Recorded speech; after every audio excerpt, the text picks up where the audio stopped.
హన్మకొండ జిల్లా ఆయిలోని శ్రీ మల్లికార్జున స్వామి జాతర ప్రతి ఏటా మాదిరిగానే మకర సంక్రాంతి రోజున భక్తులు లక్షల సంఖ్యలో హాజరై శ్రీ ఆయనవోలు మల్లికార్జున స్వామిని దర్శించుకుంటారు. ఈ సంవత్సరం కూడా భక్తులకు తగిన ఏర్పాట్లు చేసేందుకు అధికారులు నిమగ్నమయ్యారు. ఈ నెల శనివారం 13వ తేదీన ఉత్సవాలు ప్రారంభం జరగనున్నాయి. 3 రోజుల పాటు ప్రత్యేక ఉత్సవాలు నిర్వహిస్తారు. 14వ రోజున భోగి, 15న మకర సంక్రాంతి, 17న మహా సంప్రోక్షణం నిర్వహిస్తారు.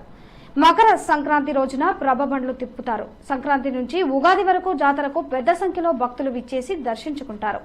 భక్తులు పెద్ద సంఖ్యలో హాజరు కానున్న నేపథ్యంలో శానిటేషన్, పారిశుద్ధ్యం, త్రాగునీరు, పార్కింగ్ వంటి సమస్యలు తలెత్తకుండా ఈవో సిబ్బంది, పలు శాఖల అధికారులు ఏర్పాట్లు చేపట్టారు.